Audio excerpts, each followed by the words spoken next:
Hi viewers, welcome to our channel. ప్రస్తుతం మనతో పాటు ఇమ్మంది రామారావు గారు సీనియర్ జర్నలిస్ట్ ఉన్నారు. వారితో ఒకసారి మాట్లాడదాం. సార్ నమస్కారం సార్. నమస్కారం. సార్ షర్మిల గారు ఇప్పుడు కాంగ్రెస్ పార్టీ ఏపీ చీఫ్గా ఉన్నారు కదా.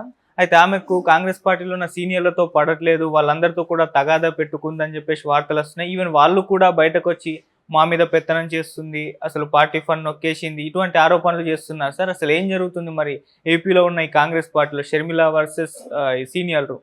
ఇక్కడ షర్మిల గురించి కొంత చెప్పుకోవాలి. ఆవిడ రావడమే తెలంగాణలో కాంగ్రెస్ పార్టీ, తెలంగాణ వైఎస్ఆర్ తెలంగాణ పార్టీ అని చెప్పేసి పెట్టింది. ఒక పార్టీని స్థాపించి పెట్టించిన తర్వాత చాలా అగ్రెసివ్గా పోయింది. అయినప్పుడు కూడా అక్కడ తెలంగాణ ప్రజలు ఏంటంటే పక్కా తెలంగాణ వాదులు. వాళ్ళు ఏం చేశారంటే, తెలంగాణ కోసం నువ్వు మాట్లాడావా, పోట్లాడావా, నీకేమి అధికారం ఉంది పో అని చెప్పారు. అక్కడ కూడా అగ్రెసివ్గా కేసీఆర్ మీద వాళ్ళ మీద తిరగబడింది. అలాగే కాంగ్రెస్ పార్టీలో ఉన్న రేవంత్ రెడ్డి మీద కూడా తిరగబడింది. తర్వాత ఇద్దరు కలిశారనుకోండి, విలీనం చేసిన తర్వాత షర్మిల రెడ్డి మొట్టమొదటి చేసిన తప్పు అది. తను పుట్టినిళ్ళు ఇక్కడ ఆంధ్రాలో, ఒకవేళ వచ్చినట్టయితే ఇక్కడ పెట్టాలి కానీ తమిళనాడులో పెట్టడం ఏంటని అందరితో విమర్శలు పాలైపోయింది. అయితే ఆంధ్ర రావడం చాలా అగ్రెసివ్గా వచ్చింది. రాహుల్ గాంధీ, సోనియా గాంధీ వీళ్ళందరూ దీవించడం, భర్త అనిల్ని కూడా దీవించడం, తర్వాత అసలు ప్రదేశ్ కాంగ్రెస్ కమిటీ అధ్యక్షుడు టోటల్ భారతదేశానికి ఆయన వీళ్ళందరూ మంచిగా చూశారు. వచ్చిన తర్వాత ఆవిడ సమస్యల గురించి పోరాటం జరిగింది మొదట్లో. తర్వాత ఏమైపోయింది, సమస్యలు పక్కన పెట్టేసి ఇంకా వ్యక్తుల గురించి ఆరాటం మొదలైంది. అది కూడా బ్యాలెన్స్గా ఉంటే బాగుండేది. నేను రాజశేఖర బిడ్డని అని చెప్పేసి అప్రస్తుతపు ప్రసంగాలు చాలా చేసింది. దానివల్ల ఏమిటా ఇది, మంచి స్పీకర్, నో డౌట్ మంచి స్పీకర్, తను చెప్పదలుచుకుంది సూటిగా చెబుతుంది. కానీ అపభ్రంశపు మాటలు మాట్లాడితే ఎవరు వింటారు?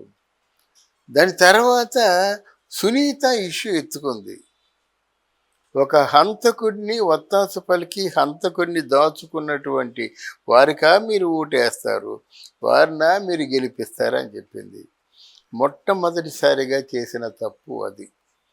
నువ్వు కాంగ్రెస్ పార్టీలో విలీనం చేసిన తర్వాత కాంగ్రెస్ పార్టీని ఎలా పైకి తీసుకురావాలి, అది కోమా స్టేజ్లో ఉంది, పడుకుండిపోయారు. కాంగ్రెస్ నాయకులు అందరూ ఇప్పుడు 60-70 పడిన వాళ్ళే, కొత్తగా లీడర్స్ పుట్టుకు రాలేదు.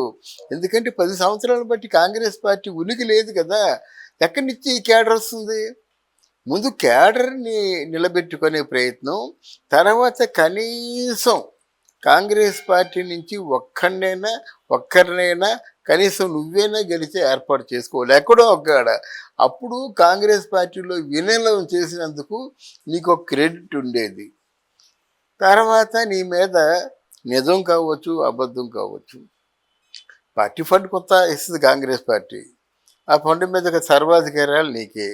అలాగే కాంగ్రెస్ వాదులు ఉంటారు కొంతమంది, ఇప్పటికీ ఉన్నారు. ఎప్పటికీ కాంగ్రెస్ పార్టీకి 30% ఓటు బ్యాంక్ ఉంది పల్లెటూళ్ళల్లో. చచ్చిపోయినా కాంగ్రెస్ పార్టీ జెండా కప్పుకొని చచ్చిపోయే వాళ్ళు చాలామంది ఉన్నారు.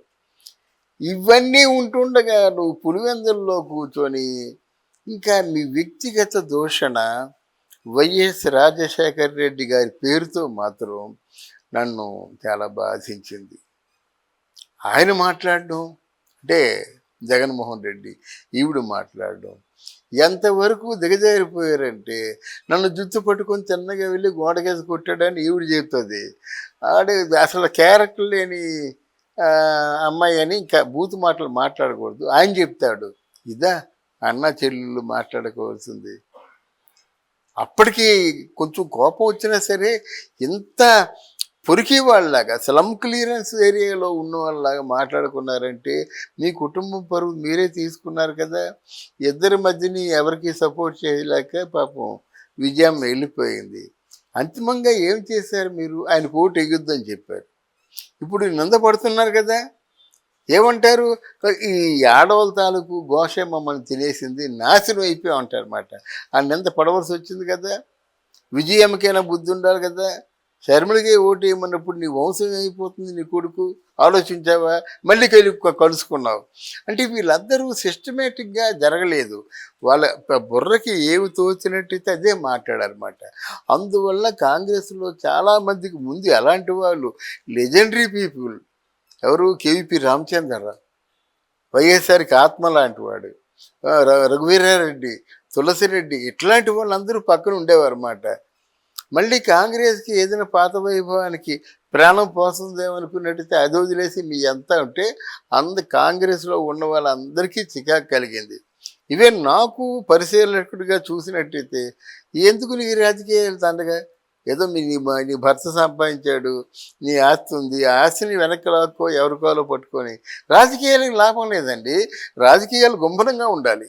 రాజకీయాల్లో వ్యక్తిగతంగా ఎవరు విమర్శించకూడదు. రాజకీయాల్లో ప్రజల సమస్యలు మాట్లాడుకోవాలి, కానీ నీ సమస్య నా సమస్య ప్రజలకి ఎందుకండి? అంతే కదా. నువ్వు ఇలా చేసావని నేనని, మీరు ఇలా చేశారని మీరంటే ఎలాగవుతుంది? అది ప్రజలకి ఎందుకండి? అది ముందు అసెంబ్లీలో మాట్లాడకూడవే ఇవి. వ్యక్తిగతంగా మీరు ఎవరైతే నాకెందుకు? అర్థమైందా? మనకు కావాల్సిన ప్రతినిధులుగా వాళ్ళు ఓట్లేసి గెలిపించారు. ఈరోజు రోడ్లు లేవు, రోడ్లు బాగు చేయండి. నీరు లేదు, నీరు బాగు చేయండి. పోలవరం పూర్తి కాలేదు, అది బాగు చేయండి. విత్తనాలు దొరకటం లేదు, అవి బాగు చేయండి.